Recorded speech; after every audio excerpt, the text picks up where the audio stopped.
El controvertido proyecto internacional de Donald Trump, el llamado Consejo de Paz, encara una crisis de arranque justo antes de su presentación en Davos. Se espera que este jueves Donald Trump presente ante la comunidad internacional este plan de paz estrella en Gaza, ese plan de paz de 20 puntos que acaba de entrar en fase 2 y en el que cada vez están entrando más participantes en esta Junta de Paz. Un proyecto en el que están surgiendo muchos llamamientos para reescribir sus reglas y amplias dudas entre socios clave, propuesto por la Casa Blanca como un órgano global para supervisar la reconstrucción y estabilidad en zonas de conflicto, no solo Gaza. La iniciativa se está enfrentando a rechazos, a críticas explícitas y a confusión diplomática. Varios aliados europeos, entre ellos Francia, han declinado invitaciones. Otros países como Marruecos han aceptado, o Bielorrusia, formar parte de esta Junta de Paz, sobre la cual también ha recibido una controvertida invitación, la de Vladimir Putin. Este plan de paz de Trump exige a los países que paguen 1.000 millones de dólares para asegurar un asiento permanente en este Consejo que deja en un lugar muy orillado a Naciones Unidas. Esas condiciones han dejado mucha sorpresa y alarma para varios líderes mundiales que consideraban este organismo como un esfuerzo de cooperación y no un club de pago para gestionar la posguerra en Gaza. ¿Qué tal? ¿Cómo están? Es martes 20 de enero y se cumple un año de la llegada al poder de Donald Trump, esa presidencia de Estados Unidos en el que las prácticas autoritarias de la administración republicana han erosionado los derechos humanos en el país y en el resto del mundo. Lo ha denunciado Amnistía Internacional con un informe divulgado sonando la alarma: aumento de prácticas autoritarias y erosión de los derechos humanos en Estados Unidos. Amnistía Internacional menciona el debilitamiento del Estado de Derecho en este país y los ataques a la libertad de expresión. Hay muchas críticas de la organización con muchas áreas en las que el gobierno de Donald Trump, según Amnistía Internacional, socava los derechos humanos, también aumentando el riesgo para periodistas y personas que se manifiestan o disienten, incluyendo abogados, estudiantes y defensores de derechos humanos. Este informe cita varias áreas en las que el gobierno de Trump está socavando los pilares de una sociedad libre, como los ataques contra la libertad de prensa o el acceso a la información, libertad de expresión y reunión pacífica junto a críticos y opositores, jueces o abogados, además del sistema legal. Bueno, pues hoy vamos a tener programación especial en esta casa, en Negocios Televisión, para hacer balance de este primer año de Donald Trump en la presidencia, en su segundo mandato, amén de clarificar las causas y explicar las consecuencias. Mientras tanto, esa es una de las imágenes del día de ayer, esa reunión en Downing Street de Mike Johnson, el líder de la mayoría republicana en el Senado, y el premier británico Keir Starmer, que no obstante ha reiterado sus críticas con Donald Trump en público. Ya saben que un día antes había tenido una conversación telefónica donde le había mostrado su rechazo a la aplicación de aranceles contra Dinamarca y los aliados que apoyan la soberanía de Groenlandia. Keir Starmer, que ayer hacía públicas esas declaraciones sobre Donald Trump, asegurando que es un error aplicar aranceles contra Dinamarca y los aliados. No obstante, decía Keir Starmer, en este caso seguirá trabajando por alcanzar un acuerdo con sus aliados europeos, con los socios de la OTAN y con Estados Unidos. Donald Trump is genuinely considering military action? Look, I don't actually. I think that this can be resolved and should be resolved through calm. Como podrán imaginar, ese anuncio de aranceles contra 8 países de la Unión Europea que apoyan la soberanía de Dinamarca y de Groenlandia, también el refuerzo militar en el Ártico, y que está dejando numerosas reacciones. Otra, en este caso, del canciller germano Friedrich Merz, que, confiando en que se alcance un acuerdo, reiteraba que en la práctica final esos aranceles que pretende imponer Donald Trump contra 8 países europeos en la práctica supondría un aumento de costes y al final se traduciría en el bolsillo de los estadounidenses, los verdaderos, en este caso los que pagarían los platos rotos. Dass weitere Zollandrohungen die transatlantischen Beziehungen nicht stärken, sondern schwächen. Sie bergen auch das Risiko einer Eskalation. Zölle werden in der Regel von denen bezahlt, in deren Land die Importe gehen.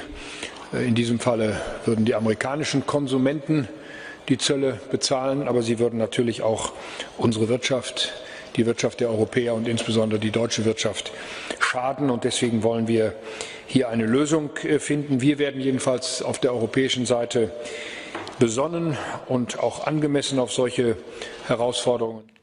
Y la Comisión Europea que ha asegurado que están preparados para responder a los aranceles de Donald Trump y amenaza, ya saben, con imponer gravámenes a 8 países europeos en pleno conflicto sobre el control de Groenlandia. Eso sí, desde Bruselas apuestan por encontrar una solución diplomática. Ya el pasado domingo, en una reunión de urgencia, embajadores de los 27 plantearon la posibilidad de adoptar medidas de represalia contra Estados Unidos, aranceles que ascenderían a 93.000 millones de euros. Una posible medida que está congelada hasta el próximo 6 de febrero, pero los países de la Unión Europea estudian ahora la posibilidad de aplicarla si Trump impone definitivamente los aranceles.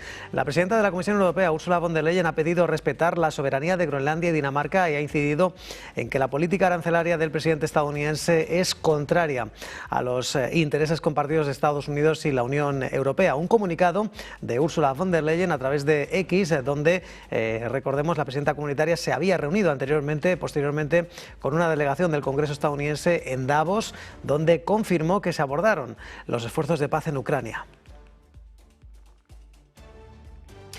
Lo cierto es que los jefes de Estado y de Gobierno de la Unión Europea se van a reunir este jueves en Bruselas para discutir una respuesta conjunta ante los intentos del republicano de hacerse con Groenlandia, según un portavoz del presidente del Consejo Europeo, Antonio Costa. Este Consejo que ha anunciado esa convocatoria de una cumbre con carácter extraordinario después de que el bloque comenzara en la víspera a abordar posibles represalias frente a Washington en esa reunión del domingo entre embajadores permanentes ante la Unión Europea. En esa reunión de urgencia que se celebró el domingo se planteó esa posibilidad de adoptar represalias por esos 93.000 millones, una opción que ya estuvo sobre la mesa el año pasado, pero que finalmente los 27 aparcaron en aras de permitir el acuerdo comercial que Bruselas y Washington alcanzaron el pasado verano. Esa medida congelada hasta el próximo 6 de enero, pero que podría aplicarse si Trump impone definitivamente aranceles. Y el presidente autonómico de Groenlandia, Jens Frederik Nielsen, que ha reiterado que este territorio no se va a dejar presionar por las amenazas de Estados Unidos a su soberanía o el anuncio de que impondrá aranceles a los países que han enviado soldados a la isla, un objeto de interés de Washington. Nielsen, que ha agradecido el apoyo de varios países europeos, que interpreta como un reconocimiento de que Groenlandia es una sociedad democrática con derecho a tomar sus propias decisiones. El líder groenlandés, que también se ha mostrado agradecido con las miles de personas que, según dice, el pasado sábado se manifestaron a favor de la isla tanto en Dinamarca como en territorio ártico. Por otro lado, el ministro de Exteriores danés, Lars Løkke Rasmussen, confía en que Donald Trump no cruce esa línea roja. Og der er det jo rigtig vigtigt, at alle os, der tror på international retsorden, får sagt fra. Altså for at vise Trump, at den her vej kan du ikke komme længere nedad. Altså glem det. Altså vi lever i 2026, man kan handle mellem mennesker, men man kan ikke handle mellem mennesker. Og den regel står, så glem den vej. Fordi der er ikke russiske og kinesiske statsskibe all over the place. Og Danmark har sammen med Grønland holdt kinesiske investeringer ude. Fordi det handler jo om at få sendt det signal til den amerikanske præsident. Den her linje kan du ikke komme til at krydse. Mientras tanto, Donald Trump, que alimenta la especulación de si considera o no usar la fuerza para tomar Groenlandia. Ayer se le trasladaba esta cuestión, si considera usar fuerza para tomar la isla ártica, poco después de advertir en una carta al primer ministro de Noruega, Jonas Gahr Støre, que ya no siente la obligación de pensar únicamente en la paz. Todo ello después de que no le concediera el premio Nobel. El mandatario defendía su intención de anexionar el territorio autónomo danés días después de amenazar con esos aranceles del 10% a partir del 1 de febrero a los productos de Dinamarca, Noruega, Suecia, Francia, Alemania, Reino Unido, Países Bajos y Finlandia. El gravamen que afectaría a esos aliados de Washington en la OTAN y que se ampliaría hasta el 25% a partir del 1 de junio y que será exigible y pagadero hasta que se alcance un acuerdo para la compra completa y total de Groenlandia. A Trump, que le preguntaban si seguirá adelante con esos planes arancelarios si no se llega a un acuerdo, a lo que Trump dijo que al 100%. El mandatario que cargaba contra los líderes europeos que se oponían a sus planes expansionistas porque dice son necesarios para proteger la seguridad de Estados Unidos ante las amenazas externas. No obstante, ni confirma ni desmiente el uso de la fuerza. Mientras tanto, la agencia calificadora Fitch ha advertido que posibles aranceles estadounidenses del 10% a esas naciones europeas por Groenlandia podría reducir el PIB de la zona euro aproximadamente en medio punto para finales de 2027. Un aumento adicional del 25% implicaría aproximadamente el doble del impacto en el PIB, es decir, un 1%. La agencia Fitch, que espera que esa respuesta de la Unión Europea sea silenciosa si finalmente Donald Trump cumple su amenaza arancelaria, debido principalmente, dice, a preocupaciones de seguridad. Sobre Dinamarca, la agencia calificadora que afirmaba que espera que sus indicadores de crédito soberano se mantengan sólidos en caso de la pérdida territorial de Groenlandia. Consideran que el pequeño tamaño económico de la isla ártica y la solidez de sus finanzas públicas no dejarían semejante impacto en las finanzas del país. No obstante, Fitch advierte que Dinamarca podría enfrentarse a efectos políticos y geoestratégicos de segunda ronda. Mientras tanto, el secretario del Tesoro estadounidense, que ayer hacía el trabajo por Donald Trump y se posicionaba sobre varios aspectos, asegurando que la economía va bien, que se está bajando los precios al consumo y que, en definitiva, la política exterior, algo que no forma parte de su negociado, sigue siendo lo más gratificante de este primer año en el poder de Donald Trump. Un Scott Bessent que reiteraba una vez más el mensaje de la Casa Blanca: Groenlandia es un asunto estratégico para Estados Unidos. The president's letter to Norway and then the EU might be preparing retaliatory measures for Greenland. Are you concerned about what that could mean? Yeah, I don't know anything about the president's letter to Norway, and I think it's a complete canard that the president will be doing this because of the Nobel Prize. The president is looking at Greenland as a strategic asset for the United States. We are not going to outsource our hemispheric security to anyone else. Y el canciller de Venezuela, Iván Gil, ha calificado este lunes de delirantes las declaraciones del presidente argentino Javier Milei, que el pasado sábado valoró la determinación de Donald Trump en las acciones militares que terminaron con la captura de Nicolás Maduro. El ministro de Exteriores venezolano, que indicaba que el gobierno no sabe si Milei actúa por ignorancia, por incapacidad o por costumbre, pero dicen estar seguros de que se trata, dice, de ocultar sus propios fracasos internos. Mientras tanto, seguimos recordando la situación sobre el terreno y el trágico accidente de trenes en Adamuz, en Córdoba, y el presidente del Gobierno, Pedro Sánchez, que ha asegurado que desde el lugar donde se producía la tragedia ferroviaria, que se dará con la verdad sobre la causa del accidente y se conocerá la respuesta al origen del siniestro que ha causado al menos 40 fallecidos. Pedro Sánchez, que confirmaba además que se decretaban 3 días de luto oficial. La sociedad española, como todos, nos preguntamos qué ha sucedido, cómo ha sido capaz de ocurrir esta tragedia. Y el tiempo y el trabajo de los técnicos, estoy convencido, nos darán con la respuesta. Y esa es una de las ideas que me gustaría también trasladar a la ciudadanía española, que vamos a dar con la verdad, que vamos a conocer la respuesta y que cuando se conozca esa respuesta del origen, de la causa de esta tragedia, como no puede ser de otra manera, con absoluta transparencia y absoluta claridad, lo pondremos en conocimiento de la opinión pública, de los ciudadanos y ciudadanas a través de los... Y por su parte, el presidente de la Junta de Andalucía, Juan Manuel Moreno Bonilla, que confirmaba que la región está afrontando sus horas más críticas y que los trabajos de recuperación de cuerpos e identificación de las víctimas será una ardua labor que podría durar durante varios días. A lo largo de las próximas 24 o 48 horas, en el momento que Adif tenga ya resuelto de cómo trasladar, cómo quitar por ahí los trenes y elevar, digamos, esos 2 vagones que son fundamentales, podremos saber a ciencia cierta cuántos fallecidos se han producido en este terrible accidente. Lo normal, lamentablemente, lo que estamos pensando, desgraciadamente ojalá no suceda, ¿no? Pero todos estamos pensando que es más que probable que haya personas fallecidas una vez que se inicie la elevación de esos 2 vagones y puedan entrar los operarios a buscar esos fallecidos, que no va a ser tan...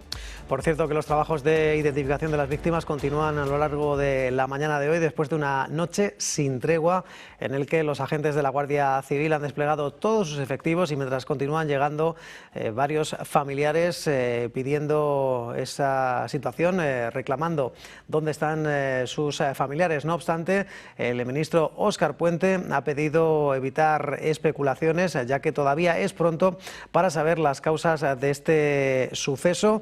Sea como fuere, los trabajos que continúan durante todo el día de hoy y se espera que la maquinaria pesada entre en acción esta mañana para levantar los 2 vagones más dañados. Hay constancia de 40 fallecidos y 39 personas que continúan hospitalizadas, 13 de ellas en la UCI. Hay 43 denuncias de desaparición.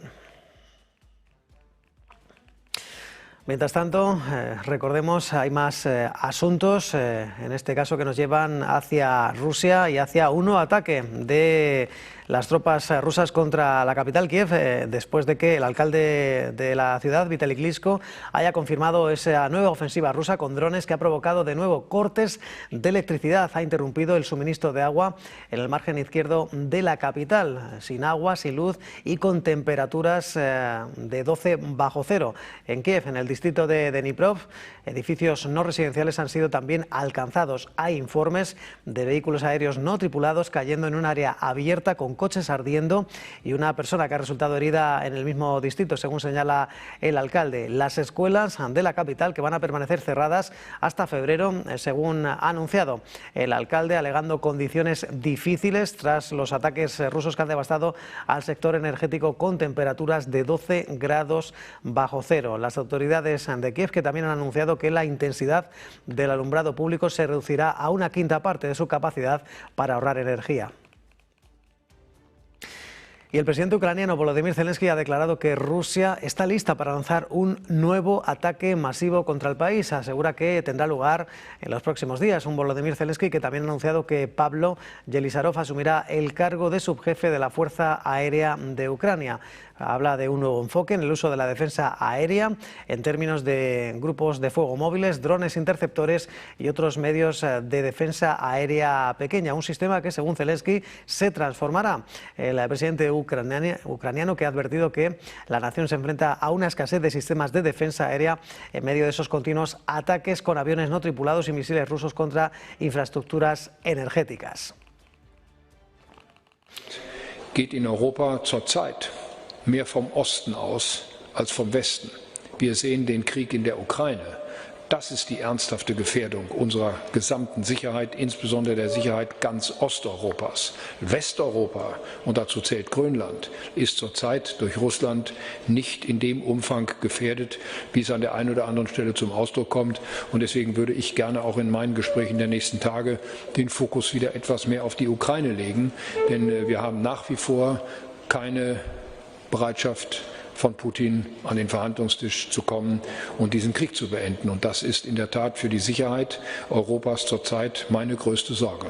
Nicht Grönland, sondern die Ukraine. Y el recientemente nombrado ministro de Defensa de Ucrania, Mikhailo Fedorov, afirma que el país pretende construir una cúpula antidrones y detalla que este sistema no responde a posteriori, sino que destruye la amenaza mientras se aproxima. También informaba que Pablo Yelizarov ha sido designado subcomandante de la Fuerza Aérea Ucraniana y ha agregado que es la persona ideal para emprender esta tarea. Fedorov que ha señalado que el objetivo es crear un sistema que pueda funcionar en todo el país y no solo en lugares específicos.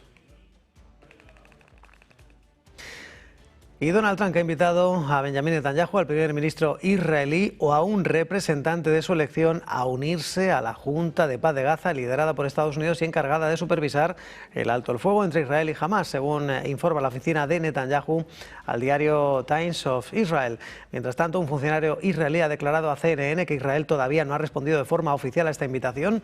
Algunos informes sugieren que las tensiones han aumentado entre Netanyahu y Estados Unidos tras el anuncio de la lista de miembros de la Junta, lo cual ha llevado a Benjamin Netanyahu a emitir una declaración afirmando que la medida no ha sido coordinada con Israel y va en contra de su política. Muchos líderes mundiales que han sido invitados previamente para participar en la Junta, incluido el presidente turco Recep Tayyip Erdogan, su homólogo ruso Vladimir Putin o Marruecos, que también ha anunciado que acepta la invitación del presidente Trump y se unirá a este Consejo de Paz que supervisa la reconstrucción de la Franja de Gaza. Mientras tanto, hay más noticias. El primer ministro francés, Sébastien Lecornu, que al parecer se verá abocado a invocar el artículo 49.3 de la Constitución el próximo lunes para aprobar el presupuesto de gastos sin necesidad de una votación parlamentaria. La cadena BFM ha mencionado que, si bien Lecornu estaba considerando el posible uso de órdenes ejecutivas para ayudar con la adopción del presupuesto, al final ha optado por utilizar poderes constitucionales especiales. El primer ministro francés, que se dirigía ayer y confirmaba que utilizará esos poderes constitucionales para aprobar el presupuesto de gastos para 2026 sin esa votación parlamentaria. Confirmaba que invocarán ese artículo 49.3 de la Constitución con cierto pesar, decía, y con amargura. Un Lecornu que revelaba que el debate sobre el presupuesto se desarrolló con fluidez hasta la Navidad de 2025, después se deterioró de forma significativa. Recordemos que el Partido de Agrupación Nacional condenaba esa decisión y asegura que Lecornu está traicionando su promesa al pueblo francés. Y el Banco Popular chino ha mantenido los tipos de interés clave mínimos históricos por octavo mes consecutivo en enero, en línea con lo esperado por el mercado y después de la entrada en vigor de reducciones previas a los tipos de interés de facilidad de refinanciación y redescuento del Banco Central. El pasado jueves, el Banco Popular de China, que anunciaba recortes de 25 puntos básicos en los tipos sectoriales y con efecto a partir de ayer lunes para impulsar la economía. El tipo preferencial de préstamo a un año, el de referencia para la mayoría de préstamos corporativos y domésticos, se mantiene en el 3%, mientras que la tasa a 5 años, la que ancla los tipos hipotecarios, se mantuvo sin cambios en el 3,5%. Ambos tipos que se recortaron 10 puntos básicos por última vez en el mes de mayo, una decisión que se tomó después de los datos que se publicaban sobre el PIB, que alcanzó el objetivo oficial del 5% a pesar de la persistente crisis del sector inmobiliario. Mientras tanto, otras referencias macro, los nuevos préstamos en yuanes en diciembre, que fueron significativamente mayores que en noviembre y superaron las expectativas del mercado, respaldados por las medidas de estímulo del gobierno destinadas a impulsar la demanda de crédito. Y Wall Street retoma hoy la actividad después de permanecer cerrado ayer por la festividad de Martin Luther King. No obstante, los futuros sobre los principales índices estadounidenses que anticipan una jornada un tanto compleja, anticipando descensos. Y que, sea como fuere, ayer vivíamos una jornada de fuertes pérdidas en el viejo continente ante la nueva escalada comercial entre Estados Unidos y en la Unión Europea. En la agenda del día, los inversores van a estar atentos al índice ZEW alemán de expectativas empresariales, a la tasa de paro en Reino Unido y a la balanza por cuenta corriente de la zona euro. Sin salir del viejo continente, en España conoceremos la cifra de la balanza comercial correspondiente al mes de noviembre. Los inversores que también estarán atentos a los resultados de Netflix en un momento marcado por la OPA sobre Warner Bros. El mercado que también va a evaluar si la audiencia navideña récord de la NFL y una sólida cartera de 190 millones de anuncios puede generar el crecimiento de ingresos proyectado para Netflix del 17% en el cuarto trimestre. A punto de alcanzar las 7:25, tiempo para una breve pausa en Business Connection.